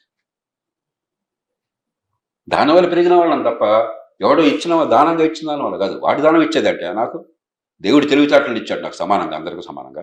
వాడిచ్చేది దానం, వాడిచ్చేవాడు నేను పుచ్చుకునేవాడినా? వాడి బాంచిన కాల్మొక్త అనేవాడినా? నేను బానిసిన వాడికి. వీళ్ళు ఇచ్చేది ఏమన్నా వాడి బాబుగాడి సొమ్ము ఇస్తున్నారా? ఈ ప్రజల డబ్బుని సగం తినేసి, మిగతా సగం ఖర్చు పెట్టేసి దుబారా చేసి, మిగతా డబ్బుని చాలా సమర్థంగా బట్టల్లోకి పంపిణీ చేశామంటున్నారు. నీ బాబుగాడి సొమ్ము అది? ఎల్లకాలం నేను పుచ్చుకునేవాడినా? బిచ్చగాడినా నేను గౌరవంగా ఎదగొద్దా? నీ పిల్లలతో సమానంగా నా పిల్లలు ఎదగొద్దా? తెలివితేటలు ఏమన్నా నీకు ఎక్కువ ఉన్నాయా, నాకు తక్కువ ఉన్నాయా? తెలివి సమానంగా దేవుడు పంచినప్పుడు ఎప్పుడు చూసాం? ఆ తెలివితేటలు వికసించినప్పుడు, నైపుణ్యం వచ్చినప్పుడు. నైపుణ్యం తగ్గట్టుగా ఉపాధి ఎప్పుడు వస్తుంది? గవర్నమెంట్ బంట్రోతులుగా తీసుకుని జీతాలు ఇస్తే ఉపాధి వస్తుందా? పన్నుల డబ్బులతో. ఆర్థిక వ్యవస్థ పెరిగితే, ఉత్పత్తి పెరిగితే, ఉత్పాదకత పెరిగితే, సంపద పెరిగితే. కాబట్టి ఖచ్చితంగా సంక్షేమం కావాలని ఇందాక చెప్పాను. కానీ సంక్షేమమే పరమావధి, సంక్షేమంతో బేదరకం పోతుందని ఎవరన్నా చెప్తే ప్రజల్ని మోసం చేస్తున్నారు, బానిసలుగా మారుస్తున్నారు, అవమానిస్తున్నారు, ఎప్పుడు పుచ్చుకునే చేతులుగా చూస్తున్నారు, బెచ్చగాళ్లుగా మారుస్తున్నారు. అలా కాకుండా ఆ శక్తి సామర్థ్యాలు వికసించి మీ పిల్లలతో సమానంగా పోటీపడే శక్తి వస్తే, దానికి తగ్గట్టుగా ఉపాధి కల్పన జరిగి ఉత్పత్తి పెరిగితే అప్పుడు అందరి జీవితాలు బాగుంటాయి. దీనిలో ఏమాత్రం సందేహం లేదు. ఇది మళ్ళీ చర్చకు రావాలి, సామాన్య ప్రజలకు అర్థం కావాలి. ఇది వాస్తవం 100%. కానీ పబ్లిక్ని వాళ్ళ వైపు నుంచి, వాళ్ళ నోటి మాట నుంచి నాకు పలానా వ్యక్తి ఇచ్చాడు అనేటువంటి పరిస్థితికి తీసుకొచ్చారు కదా. అదే ఇప్పుడు ప్రజాస్వామ్యంలో ఇది నా డబ్బు, నేను డబ్బు కట్టకపోతే, నా పన్నులు చెల్లించకపోతే వాడి బికారే, వాడి సొంత ప్రతిభ వాడికి ఏం లేదు అన్న విషయం మనకు అర్థం కాలా ఇంకా అందరికీ. అలాగే ఇది నా ఓటు లేకపోతే వీడు దేనికి కొరగాని వాడు. 100కి 80 మంది నిజాయితీగా ఎవరిని చెడుగా మాట్లాడాలని నా కోరిక లేదు. 100కి 80 మంది వాళ్ళ పెత్తనం చేసేవాళ్ళు రాజకీయంలో. ప్రజల ఓటు లేకపోతే అనామకులు. ఎన్నికల్లో ఓడిపోయిన తర్వాత వాళ్ళ సంగతి మనం చూస్తున్నాం. ఎన్నికలు నగ్గకపోతే వాళ్ళ సంగతి మనం చూస్తున్నాం. ఎంతమందిని మనం గుర్తుంచుకుంటున్నామో మనకు తెలుసు. వాళ్ళకున్నది ఒకే ఒక్కటి ఏంటంటే వాళ్ళకున్న క్వాలిఫికేషను ఎన్నికల్లో నెగ్గాను అట్లా కొట్ల. ఓట్లు కొనుక్కునో, కులం రెచ్చగొట్టో, తాయిలాలు ఇచ్చో, అబద్ధాలు ఆడో ఏదో మొత్తానికి అట్లా నెగ్గాను అంతే. అదొక్కటే వాళ్ళకున్న ప్రతిభ కొలమానం. ఇది ప్రజలకు అర్థం కావాలి. వాడు నాకేమి ఇవ్వట్లేదని చెప్పన్నది. ఈ ప్రజల్లో ఖచ్చితంగా పరిణతి పెరుగుతుంది. ఆ రెవల్యూషన్ వచ్చినప్పుడు అసలు ఇప్పుడు అందరూ 100 మందికి రాదు, 100-10-20 మందికి వస్తే తర్వాత పెరుగుతూ ఉంటుంది. అది ఇది వాస్తవం అయితే అనుభవం నుంచి పాఠాలు వస్తాయి కాబట్టి. లేకపోతే అందుకనే ఇప్పుడు దేశంలో మీరు చూడండి, 1-2 చోట్ల తప్పితే కేవలం తాయిలాలకే ఓట్లు పట్టల్లా. తాత్కాలికమైన సంక్షేమ ప్రజలు ఆశిస్తున్నారు కష్టంలో ఉన్నప్పుడు, సంక్షేమం తీసేమని ఎవరు అనరు. కానీ దాంతోపాటు ఒక మంచి మార్గంలో అభివృద్ధి వచ్చేపెట్టుగా మనకు ఫోన్లు ఎలా బాగుపడతాయి, మనకి మంచినీళ్ళు ఎట్లా బాగుపడతారు, మురుగునీటి పారుదల ఎట్లా బాగుపడుతుంది, కరెంట్ ఎట్లా సరిగ్గా వస్తుంది, మౌలిక సదుపాయాలు, రవాణా ఎట్లా వస్తుంది అందరికీ అందేట్టుగా, ఉపాధి కల్పన ఎట్లా జరుగుతుంది, పెట్టుబడులు ఎట్లా పెరుగుతాయి, టెక్నాలజీ ఎట్లా పెరుగుతుంది. ఈ మార్గాన్ని చూపెట్టే ప్రయత్నం చేయకపోతే పార్టీలకి వాళ్ళకి ప్రజలు మద్దతు ఇవ్వట్లా. ఇప్పుడు ఇంత పెద్ద దేశంలో కొన్ని చోట్ల కొన్ని అపస్థితులు వస్తాయి. దాన్ని బట్టి మనం దేశం మొత్తంలో ప్రజాస్వామ్యం వెనక్కెళ్తుంది అనుకోకూడదు. ఇప్పుడు నరేంద్ర మోదీ గారు ఉన్నారు, ఆయన ఖచ్చితంగా సంక్షేమం ఇస్తున్నారు, సమర్థంగా అమలు చేస్తున్నారు. కానీ సంక్షేమ పరిపాలన అంటలా. మరి ఆయన 2 సార్లు ఎట్లా వచ్చారు? 2 సార్లు నెగ్గారు. మళ్ళీ 3వ సారి నెగ్గుతారని చాలా మంది అనుకుంటుంది. ఎందుకు నాకు తెలియదు, చూద్దాం మనకు తెలియదు. కానీ ఆయన ఖచ్చితంగా ఓడిపోతాడనే వాతావరణం లేదుగా. ఎందుకు లేదు అంటే ఈ ప్రజల విజ్ఞతను తక్కువగా అంచనా వేస్తున్నాం మనం. ఈ పార్టీలు కూడా తక్కువ అంచనా వేస్తున్నాయి. ఈవేళ అభివృద్ధి కావాలి, సంపద పెంచాలి, అందరికీ అవకాశాలు రావాలి, అదే మార్గమే అన్న విషయంలో ఏమాత్రం భేదాభిప్రాయానికి తావు ఉండకూడదు. అందరూ అంగీకరించాలి. అది అంగీకరిస్తే మిగతా విషయాల విధానాల్లో మనం చూసుకోవాలి. కానీ అభివృద్ధి ఉండాలా వద్దా అన్నది ఇవాళ ప్రధాన అంశం అయితే మన దేశం చాలా ప్రమాదంలో ఉంటుంది. ఎందుకంటే ఈవేళ మోదీ గారు మరొకరు నగ్గొచ్చు, అభివృద్ధి కొనసాగొచ్చు, రేపొద్దున ఎల్లకాలం ఆయన పార్టీ ఆయన నెగ్గుతాడని గ్యారంటీ లేదు. చాలా ప్రమాదకరమైనటువంటి భావాలు ఉన్నవాళ్ళు, సంపద సృష్టించకుండా పంపిణీ చేయటమే కావాలని కోరుకున్న వాడు నెగ్గారం కూడా ఒకనాడు దేశం వల్లకడైపోతుంది. వెనిజువేలా అట్లాగే అయింది, ఇటీవల కాలంలో పాకిస్తాన్ అట్లాగే నానా తంటాలు పడుతుంది. మరి శ్రీలంక చూసాం ఈ మధ్య దాకా, లేదా జింబాబ్వే చూసాం, మరో దేశం చూసాం. ఎన్ని ఉదాహరణలు కావాలి మనకి? నన్ను సర్వనాశనం అయిన తర్వాత ఉత్తర కొరియా చూసాం, తూర్పు జర్మనీ చూసాం. అయినా కూడా అబద్ధాలు ఆడితే ఎట్లా ప్రజలకి ఏం తెలియదు కదన్న భావంతో మనం. అందుకనే నిజం చెప్పవలసిన వాళ్ళు నిర్మోహమాటంగా చెప్పాలి. దీనిలో మొహమాటాలకు తావు ఉండకూడదు. నిజము తెలిసిన వాడు నిజము చెప్పని నాడు ప్రజకు జరుగును కీడు. సార్ ఇప్పుడున్నటువంటి పరిస్థితుల్లో ఎస్పెషల్లీ చెప్పాలంటే ఏపీలో ఆప్షన్స్ తీసుకుంటే బెస్ట్ ఆప్షన్ ఏదవుతుంది? బెస్ట్ ఆప్షన్ లేవు, ఉన్నంతలో మెరుగైన ఆప్షన్ అంటే ఎంచుకోవాలి. ఎందుకంటే ఇప్పుడు ఓట్ల కొనుగోలులో అందరూ అందివేశలు చేయే కదా. ఈ పార్టీ ఆ పార్టీలు తేడా, కొందరు వ్యక్తులకు చేయకపోవచ్చు, కానీ మొత్తం మీద దానిలో తేడాలు లేవు కదా. ఇదే మనుషులుగా పోటీ చేసేది కూడా అక్కడ ఇక్కడ కూడా. అధికార కేంద్రీకరణ అందరూ ఒకటే పద్ధతి కదా. చట్టం ఉన్నవాడికి చుట్టం కదా అన్ని పార్టీలకు కూడా, బడితున్నవాడిదే బరే కదా చాలా మేరకు. కాబట్టి ప్రజాస్వామ్యం ఇంకా చాలా మార్పులు కావాలి. అది కాలక్రమేణా వస్తాయి. కానీ ఈలోగా సంపద సృష్టించటమా, సంపద పెంచటమా, పెంచిన సంపదలో అవకాశాన్ని కల్పించటమా ఒక పక్కన వాదన, ఉన్నది కాస్త పంచిపెట్టేయడమే మరో పక్కన వాదన. ఈ 2 వాదనల మధ్య ఒకే వాదన ఈ దేశానికి పనికొచ్చేది. సంపద పెంచకపోతే, పెంచే సంపదలో అవకాశాలు అందరికీ అందించకపోతే, ఉపాధి కల్పన లేకపోతే, పెట్టుబడులు లేకపోతే, మౌలిక సదుపాయాలు లేకపోతే పేదరికం శాశ్వతంగా కొనసాగుతుంది. ఇది సరైన వాదన. కాబట్టి ఆ వాదనకి మనం ఈవేళ పట్టం కట్టకపోతే నష్టం జరిగేది ఇంకో తరం కాలం పాటు మన పిల్లలకి. సచివాలయం పెడితే తప్పేంటి, తాకట్టు పెడితే అనేటువంటి వాళ్ళు ఉన్నటువంటి రాష్ట్రంలో అసలు దాన్ని నిర్వచించాలి సార్? ఇప్పుడు ప్రజల ఇంగిత జ్ఞానాన్ని కొన్ని వదిలేయాలి. ప్రజలకి ఆ మాత్రం ఇంగిత జ్ఞానం ఉంటుంది. మీరు ప్రభుత్వం సెక్రటేరియట్ను కలెక్టర్ ఆఫీసు తాకట్టు పెట్టకపోతే అప్పుల పుట్టని స్థితి వచ్చిందంటే ఏంటి? మీరు అప్పుల డబ్బుని దుబారా చేస్తున్నారు. అప్పుల డబ్బుని సంపద సృష్టిస్తే గవర్నమెంట్ ఇది సావరెన్ గ్యారంటీ అంటారు. అది ఎన్నికైన ప్రభుత్వం, చట్టాలు చేసే అధికారం ఉన్న ప్రభుత్వం, పన్నుల్ని కావాలంటే పెంచి ప్రజల సమ్మతితో పెంచే అధికారం ఉన్న ప్రభుత్వం. అలాంటి ప్రభుత్వానికి కూడా ప్రభుత్వ ఆస్తులు గవర్నమెంట్ ఆఫీసులు తాకట్టు పెట్టకపోతే అప్పు రావటం లేదు అంటే అర్థం ఏంటి? మీరు దివాలా తీస్తున్నారని మార్కెట్ గుర్తించింది అనమాట. దివాలా తీస్తే తప్పేంటి అన్నమాట. ప్రశ్నకి అంతే. ఇంకో రకంగా మాట, దివాలా తీస్తే తప్పేంటి అంటున్నారు. మనకు చట్టం ఏం చెప్తోంది? ఒక వ్యక్తిగా నువ్వు దివాలా తీస్తే ఎన్నికల్లో పోటీకి అనర్హుడు. తెలుసు లేదు వీళ్ళకి. ఇలా మాట్లాడే వాజమ్మలకు తెలియదు ఏంటంటే, మీరు ఇండివిజువల్గా ఇన్సాల్వెన్సీ అయిందనుకోండి, దివాలా తీశారనుకోండి, ఎన్నికల్లో పోటీకి అనర్హుడు. రాజ్యాంగం చెప్పింది మాట, చట్టం కూడా కాదు. మరి వ్యక్తిగా నువ్వు పోటీకి అర్హుడు కాదే దివాలా తీస్తే, మరి దేశాన్ని దివాలని చాకు నీకు ఎవడు ఇచ్చాడు? అసలు నీకు పదవికి ఎందుకు అర్హుడుతావు? దివాలా తీయకపోతే ప్రభుత్వానికి అప్పులు తీసుకున్నప్పుడు ప్రభుత్వ ఆస్తులు అమెరికాలో ప్రభుత్వం చాలా అప్పులు తీసుకుంటుంది. వాళ్ళు వైట్ హౌస్ని తాకట్టు పెట్టలేదే, సుప్రీంకోర్టుని తాకట్టు పెట్టలేదే. అలాగే మరొకటి ఎస్క్రో అకౌంట్. ప్రభుత్వానికి పన్నులని ప్రభుత్వానికి ఉన్న సార్వభౌమాధికారం. ఆ పన్నులు ఎట్లా ఖర్చు అవుతాయని చెప్పన్నది చట్టసభ నిర్ణయం చేస్తుంది. అది చట్టసభకున్న సార్వభౌమ. ప్రజాస్వామ్యం అంటే అర్థం అదే. ఎన్నికైన ప్రతినిధులు కూర్చుని బ్రిటన్లో ప్రజాస్వామ్యం ప్రారంభమైన కాలం నుంచి గొడవంతా ఇదే. రాజు నిర్ణయం చేయాలా డబ్బు ఖర్చు ఎలా పెట్టాలో, పన్నులు ఎట్లా వేయాలో, లేకపోతే ఎన్నికైన ప్రతినిధులు నిర్ణయం చేయాలని. దాంతో యుద్ధాలు జరిగినాయి. ఒక రాజు తలకాయ తీసిపారేశారు, కింగ్ చార్లెస్ ఫస్ట్, వాడు తలకాయ తీసిపారేయాల్సి వచ్చింది. ఇవన్నీ జరిగాక ప్రపంచం నిర్ణయం అయింది. ఎన్నికైన ప్రభుత్వం నిర్ణయం చేస్తుంది పన్నులు ఎంత వేయాలి, పన్నులే ఖర్చు పెట్టాలని. ఆంధ్రప్రదేశ్లో చాలా విడ్డూరంగా ఎప్పుడో 13వ శతాబ్దానికి వెళ్ళినట్టుగా ఎస్క్రో అకౌంట్ పెట్టారు. మీరు నాకు అప్పిస్తే తిరిగి తీరుస్తాను నమ్మకం వాళ్ళకి మీకు లేదు కాబట్టి, ఆస్తులు తాకట్టు పెట్టినా నమ్మకం లేదు కాబట్టి వాళ్ళు ఏం చేశారు? ఎస్క్రో అకౌంట్ అంటే నాకు ఫలానా రూపంలో వచ్చిన పన్నుల డబ్బు ఖజానాలోకి రాకుండా, చట్టసభ దాని మీద ఓటు వేయాల్సిన అవసరం లేకుండా ప్రత్యక్షంగా మీకు పైప్ లైన్ బట్టి మీ బ్యాంక్ అకౌంట్ అప్పుడు ఏర్పాటు చేస్తానన్నది. ఇది పూర్తిగా దివాలాకోరు పరిపాలన. ఈ మాటను దివాలాకోరు ఊరికి అంటలా, దివాలాకు చిహ్నం ఇది. ఒక ప్రభుత్వం ఎస్క్రో అకౌంట్ పెట్టడం నాకు తెలిసి నాగరిక ప్రపంచ చరిత్రలో, ప్రజాస్వామ్య చరిత్రలో నేను ఇంతవరకు వెళ్ళా. అప్పులు ఇచ్చిన వాడికి ఎస్క్రో పెట్టడం, ఇవన్నీ తప్పేంటని చెప్పంటే విడ్డూరంగా మాట్లాడితే, రేపొద్దున హత్య చేస్తే తప్పేంటి అంటారు.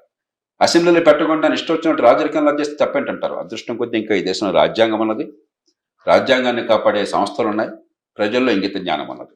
విచిత్రంగా మరో వాదన ఏంటంటే, దేశంలో ఉన్నటువంటి రాష్ట్రాల్లో అప్పులు తీసుకున్నటువంటి రాష్ట్రాలు ఇదేం నెంబర్ 1 లేదు. ఏపీ 16వ స్థానంలో 6వ స్థానంలో ఉంది. దానికన్నా ఎక్కువగా మిగతా 5 పెట్టి ఉన్నాయి. దీన్ని ఎందుకు క్వశ్చన్ చేస్తున్నారు అంటారు. మన ఇంట్లో మన అబ్బాయి కానీ అమ్మాయి కానీ స్కూల్కో కాలేజీకి వెళితే మనం ఎవరిని చూపెట్టి ప్రోత్సహిస్తాం?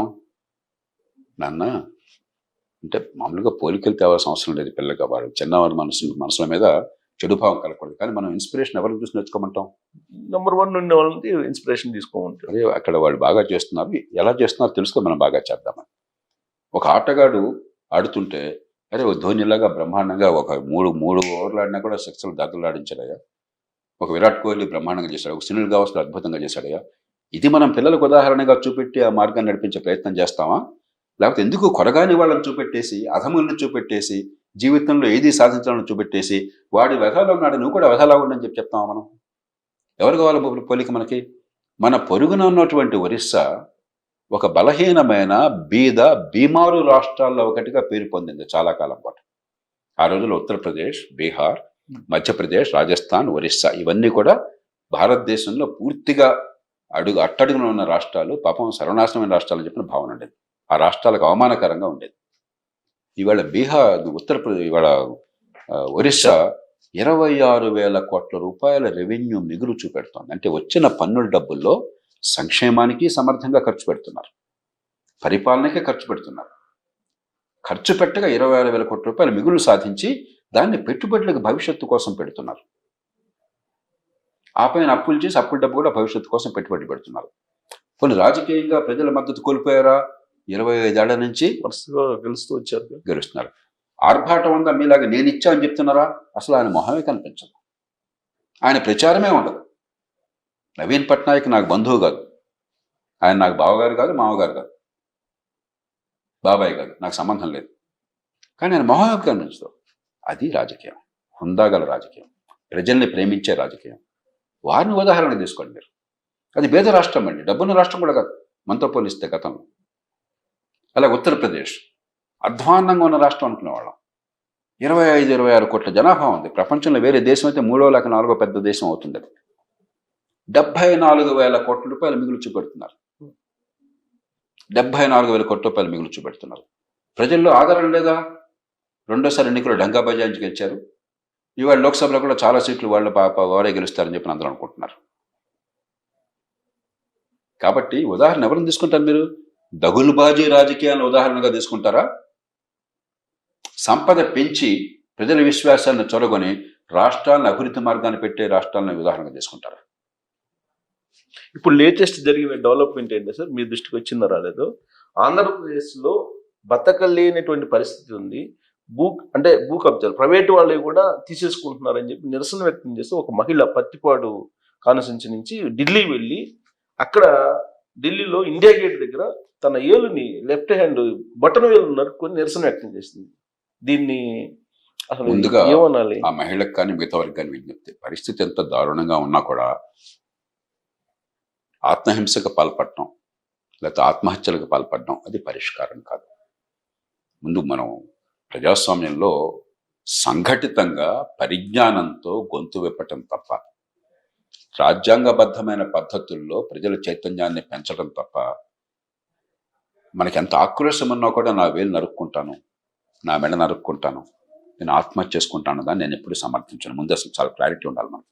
ఈ పార్టీ ఆ పార్టీ ఎవరైనా ఆ మనిషిలో ఉన్న ఆక్రోశాన్ని నేను అర్థం చేసుకోగలను, ఆవేదన అర్థం చేసుకోగలను. కానీ తల్లి, ఇది పరిష్కారం కాదు. మిమ్మల్ని మీరు హింసించుకుంటే, మీ వేళ్ళు నరుక్కుంటే అది పరిష్కారం కాదు. కాబట్టి ముందు ఈ ఇమోషన్, ఈ ఉన్మాదభరితమైనటువంటి ఉద్వేగం నుంచి బయటపడి కొంచెం హేతుబద్ధంగా ఆలోచించే వ్యవస్థ కావాలి. ఇక ఈ పరిస్థితి ఎందుకు వచ్చింది? చట్టబద్ధ పాలన అనేది లేకుండా పోయింది. రాజ్యాంగంలోనూ కాగితం మీద చట్టం ప్రకారం అన్ని జరగాలి. చట్టబద్ధ పాలన అంటే ఏంటి? అన్ని చట్టం ప్రకారమే జరుగుతాయి. చట్టం అందరికంటే పైన ఉంటుంది. రాష్ట్రపతి కన్నా, ప్రధానమంత్రి కన్నా, ముఖ్యమంత్రి కన్నా, మోతుబరి కన్నా, డబ్బున్నవాడి కన్నా, లేకపోతే పెద్ద పదవున్నవాడి కన్నా చట్టం పెద్దది. చట్టం అందరికీ సమానంగా వర్తిస్తుంది. చట్టం సమర్థంగా, వేగంగా, నిష్పాక్షికంగా, న్యాయంగా మీకు పరిష్కారం చేస్తుంది, సమస్యను న్యాయాన్ని అందిస్తుంది. ఇవేమీ జరగట్లే ఈ దేశం. నేను పరిపాలనా సంస్థల సంఘంలో సభ్యుడిగా ఈ అంశం మీద పెద్ద నివేదిక రాశాను. కోవిడ్ పీక్లో ఉండగా 9 రోజుల పాటు నేను జాతీయ స్థాయిలో ఆన్లైన్ కాన్ఫరెన్స్ పెట్టాను చట్టబద్ధ పాలన మీద. చాలా సమగ్రమైన అధ్యయనాలు చేశాం. ఏం జరగాలో చాలా స్పష్టత ఉంది. ఒక్కరు జరగదు. కాబట్టి 2 విషయాలు. మొదటిది, ఏ పార్టీ అధికారంలో ఉన్నా కూడా చట్టబద్ధ పాలన సరిగ్గా లేదు ఈ దేశంలో. ఈ పార్టీ ఆ పార్టీ పక్కన పెట్టండి. చట్టం ఉన్నవాడికి చుట్టమైంది, బడితున్నవాడిదే బర్రైంది. ఎవరైనా తగాదాలు వస్తే మన దేశంలో కోర్టుకి వెళ్ళి నేను న్యాయం తేల్చుకుంటాననే పరిస్థితి ఎంతమందికి ఉంది? 100కి 90 మంది అన్యాయాన్ని దిగమింగుకుంటున్నారు కన్నీళ్లతో. లేదంటే కాస్త డబ్బు ఉన్నవాడి దగ్గరకో, అధికారం ఉన్నవాడికో, పోలీస్ అధికారికో, రాజకీయంలో పదవి ఉన్నవాడికో, లేకపోతే గోండాకో మొరపెట్టుకుని లేకపోతే డబ్బులు ఇచ్చి ఏదో రకంగా సెటిల్ అయ్యే పరిశ్రమలు చేస్తున్నారు.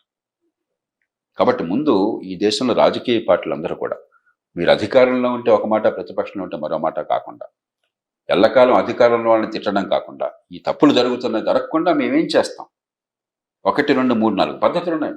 పోలీసుల్లో, ప్రాసిక్యూషన్లో, లేకపోతే ఫారెన్సిక్స్లో, ప్రొసీజర్స్లో, క్రిమినల్ కానీ సివిల్ కానీ ప్రొసీజర్స్లో, కోర్టులో చాలా మార్పులు కావాలి.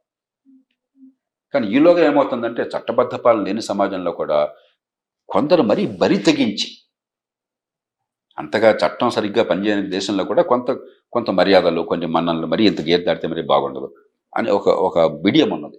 ఆ బిడియం నశించిపోయి నిస్సిగ్గుగా గోండా మాదిరిగా వ్యవహరించే రాజకీయం నడుస్తున్నప్పుడు మరీ ఈ పాకాన పడుతుంది ముదిరి. తొండ ముదిరి ఊసవెళ్ళందంటారు. ఆ పరిస్థితి వస్తుంది. కాబట్టే ఆంధ్రప్రదేశ్లో ఒక పక్క సంపద సృష్టి కోసం ఓటు వేయాలి.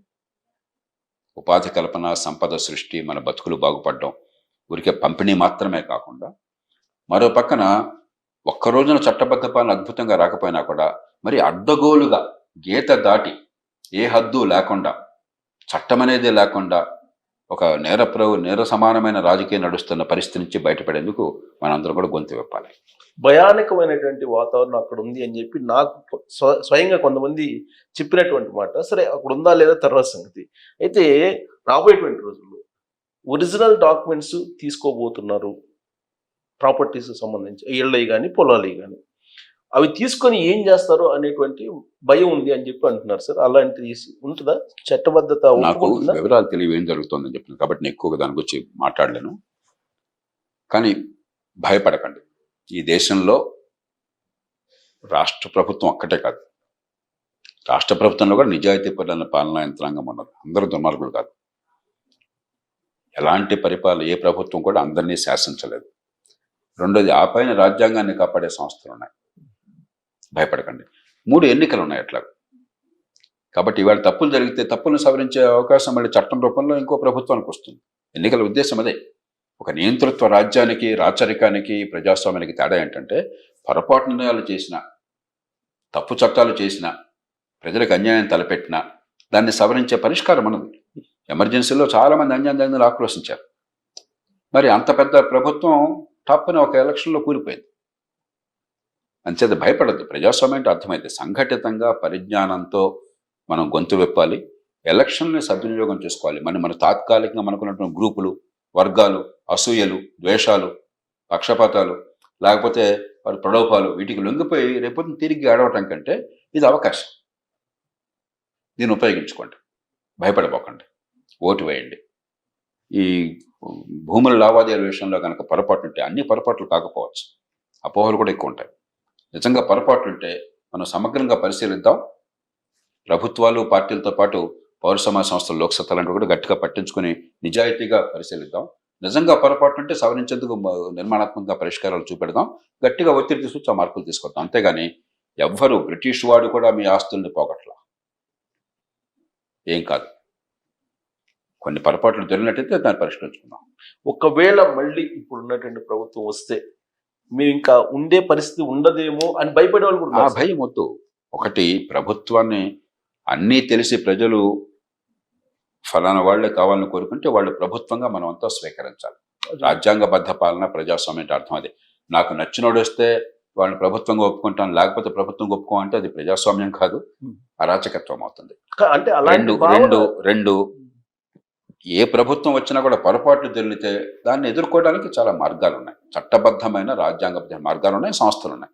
ఎవరు సర్వాధికారి కాదు, ఎవరు నియంత కాదు, ఎవరు రాజులు కాదు, చక్రవర్తులు కాదు. ఇప్పుడు ఆల్రెడీ పేదలకు ఇచ్చినటువంటి 20 లక్షల ఇల్లు ఉన్నాయి సార్ సుమారుగా. వాటికి రిజిస్ట్రేషన్ చేసి కాలనీలు, జగనన్న కాలనీలు ఏదో పేరు పెట్టారు. వాటికి రిజిస్ట్రేషన్ చేసి పత్రాలు ఇచ్చారు. వీళ్ళు పోయి బ్యాంకులకు వెళ్తే దాని మీద జగన్మోహన్ రెడ్డి బొమ్మ లేదంటే నవరత్నాల బొమ్మ ఉన్నాయి, మేము యాక్సెప్ట్ చేయము, ఆర్బీఐ నామ్స్ ఒప్పుకోవని అంటున్నారు. నాకు విషయం తెలియదు, కానీ ఇలాంటి ప్రచారం వెగటగలిగే ప్రచారం ఎవరు చేసినప్పుడు అందరూ చేస్తున్నారు. ఎవరు చేసినా కూడా ఇది మరీ కొంచెం ఆంధ్రప్రదేశ్లో స్థుతిమించినట్టు ఉంది. నేను వెంటనే జనన సర్టిఫికేట్ మీద కూడా పెట్టారు. నిజం సార్. మరణ సర్టిఫికేట్ కూడా పెట్టారంటున్నారు. నిజం కాదు నాకు తెలియదు. లేదు నిజం. నేను అంటే మాకు ఇచ్చినటువంటి పట్టాలు, మాకు ఆ ల్యాండ్స్ ఉన్నాయి, మాకు ఇచ్చిన దాంట్లో తన బొమ్మలు ఈ శాశ్వత రికార్డుల్లో వీళ్ళు ముఖ్యమంత్రులు గారు పెట్టుకోవడం చాలా ఒక చౌకబారు సంస్కృతి, ఒక లేఖీ సంస్కృతి. ఇది సరైనది కాదు. అందుకే చెప్పాను మీకు, నవీన్ పట్నాయక్ గారి బొమ్మ ఎక్కడ కనిపించదా? వాళ్ళు ఇవేమీ చేయటం లేదే. ఈ చేయకపోతే వాళ్ళకి ప్రజలు ఆదరణ లేకుండా లేదు, చరిత్రను మారుస్తున్నారే వాళ్ళు. వాళ్ళ రాష్ట్ర భవిష్యత్తునే నిర్దేశించుకుని గొప్ప మార్గాన్ని తీసుకెడుతున్నారు. మనకు ఇంగిత జ్ఞానం ఉండాలి. కాబట్టి మరి సుప్రీంకోర్టు ఏదో ఆదేశాలు ఇచ్చింది గతంలో, ఈ ఫోటోలు వేసుకోవడానికి వీల్లేదు. ఒక ప్రధానమంత్రి, ప్రధాన న్యాయమూర్తిని పెట్టారో దేవుడికరుగా, అది కూడా అర్థం లేదు. ప్రతి సంస్థ కూడా కొంచెం గీత దాటుతుంది కాబట్టి ఈ సమస్యలు వచ్చినాయి.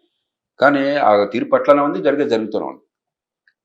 నాగరికత ఉన్న ప్రజాస్వామ్యంలో, పరిణితి చెందిన ప్రజాస్వామ్యంలో నాయకుల పేర్లతో, ప్రజల ఖర్చుతో ఈ ఫోటోలు, డాక్యుమెంట్ల మీద కానీ లేకపోతే ప్రకటనలు కానీ ప్రభుత్వ ఖర్చుతో ఎక్కడ ఉండవు. ప్రజలకు ప్రకటన కావాలంటే ఏదైనా చెప్పాల్సిన అంశం కోసం, విషయం తెలియజేయడం కోసం ప్రకటన ఉంటుంది. కానీ జో బైడెన్ మొహాన్నో లేకపోతే రిషి సౌనక్ మొహాన్నో చూపెట్టి ప్రచారం టీవీల్లో కానీ, పత్రికల్లో కానీ, అధికార పత్రాల్లో కానీ ఎక్కడ ఉండదు. అది నాగరికమైన ప్రజాస్వామ్యం. సరే, చిత్రం ఏంటంటే రీసర్వే చేసి మా భూముల్లోనే, వేరే వాళ్ళది కాదు, ఆ రీసర్వే స్టోన్ మీద ఎవరైతే ముఖ్యమంత్రి ఉన్నారో ఆయన బొమ్మ వేస్తే యాక్సెప్ట్ చేసే వాళ్ళు ఉన్నారని అంటే దాన్ని ఎలా తీసుకోవాలి? ఇప్పుడు ప్రజాస్వామ్యం నలుపు తెలుపు కాదు. ప్రజాస్వామ్యం చాలా గ్రే. ప్రజాస్వామ్యం అంటే అర్థం కాక కేవలం ఓట్ వేయటము, అరవటము, రస్తారోకి వచ్చేయటం ప్రజాస్వామ్యంగా భావించి వాళ్ళు ఇంకా ఉన్నారు ఈ సమాజం. కులం, వర్గం, దానికి అతీతంగా ఆలోచించే శక్తి లేని వాళ్ళు ఇంకా ఉన్నారు ఈ సమాజంలో. అదే సమయంలో లోతుగా ఆలోచించే వాళ్ళు ఈ సమాజంలో ఉన్నారు. దీర్ఘకాల దృష్టి ఆలోచించే వాళ్ళు ఈ సమాజంలో ఉన్నారు. అందుకని ఈ సంఖ్య పెరగాలి కాలక్రమేణా. ఇది నా పిల్లల జీవితాలను గురించి, ఇది కులం కాదు, ఇది వర్గం కాదు, నేను వాడికి కట్టు బానిసని కాదు, వాడు నాకు దొర కాదు, నేను వాడికి బానిసని కాదన్న భావం అత్యధికుల్లో వస్తే అప్పుడు సమస్య ఉండదు. కొన్ని కోట్ల మంది ఉన్నప్పుడు అందరూ ఒకే రకమైన పరిణతితో ఉండరు. దానికి మనం బెంబేలెత్తకూడదు.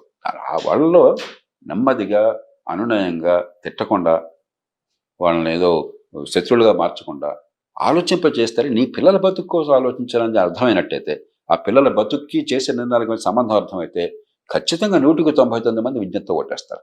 నా పిల్లల్నే పట్టు పెట్టుకోవాలనుకున్న వాళ్ళు 100కి పరమ రాక్షసులు ఉండొచ్చు, కానీ 199 మంది ఏ కులమైనా ఏ వర్గ హంతకులు కూడా నా పిల్లలు బాగుపడొద్దు అని కోరుకునే హంతకులు నువ్వు చూశారు ఎప్పుడు?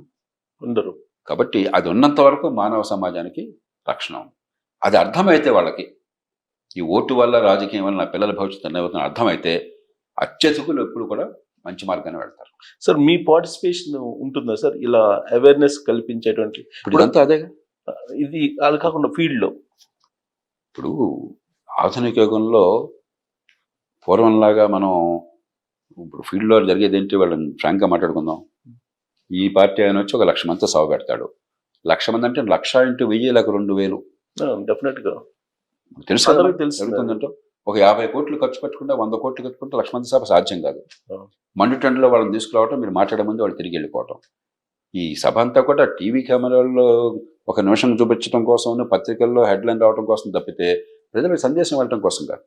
కాబట్టి ఖచ్చితంగా అవసరమైనప్పుడు ప్రజల దగ్గరికి వెళ్ళాలి. నేను 30 ఏళ్ళ నుంచి నేను చేసింది అదే. మరి టెక్నాలజీ ఉపయోగించుకుని ప్రజల్ని హింసించకుండా, మనం ఏదో తోలుకొచ్చే వాళ్ళగా మార్చకుండా, అవమానించకుండా సందేశం వెళ్ళాలి. కాబట్టి ఏ రూపంలో వస్తే ఆ రూపంలో చూద్దాం. పెద్ద ముఖ్యం కాదు. Right. Thank you very much sir. Thank you.